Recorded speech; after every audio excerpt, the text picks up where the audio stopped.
Hello বন্ধুরা, কেমন আছো তোমরা সবাই? আশা করি সবাই ভালো আছো আর আমিও ভালো আছি। তো আজ অনেকদিন পর একটা ছোট্ট ভিডিও নিয়ে চলে এসেছি, একটা ছোট্ট ব্লগ নিয়ে।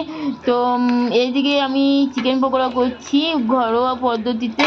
তো এইদিকে দেখো চিকেনগুলো ছোটো ছোটো পিস করে কাটিয়ে এনেছি।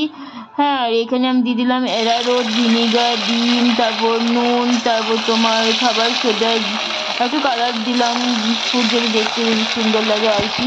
তো এদিকে আমার দেখো চিকেন পকোড়াগুলো ভাজা হচ্ছে, আর এদিকে আমি তেলের মানে ইয়ের মধ্যে মানে একটু গরম জল মানে লঙ্কাগুলো একটু করে নিলাম, সেদ্ধ করে নিলাম চাটনি করার জন্য, দেখবে খুব ভালো লাগে।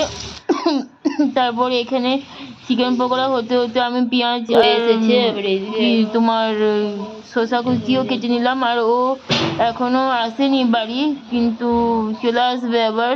তো দেখো এখানে ও চলে এসছে ফ্রেশ ফ্রেশ হয়ে, ওকে দিয়ে দিলাম চিকেন পকোড়া আর আমিও খেয়ে নেবো।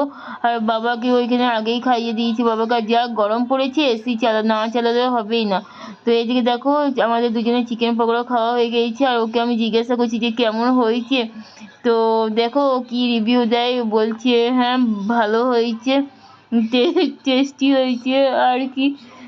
ওই বলেছিল যে আজকে চিকেন পকোড়া করো, তোমার হাতে খেতে ইচ্ছা করছে। তাই আমিও ভাবলাম যে বানাই, অনেকদিন বাড়িতে বানানো হয়নি। তো আমার এখানে চিকেন পকোড়া তৈরি হয়ে গেছে। খাওয়া দাওয়ার পর আমি এই চলে গেলাম নিচে চিকেন চিলি করতে। রুটি আমি আগেই করে নিয়েছি, চিকেন পকোড়া করার আগেই রুটি করে নিলাম। তো এখানে আমার চিকেন চিলিও হয়ে গেছে।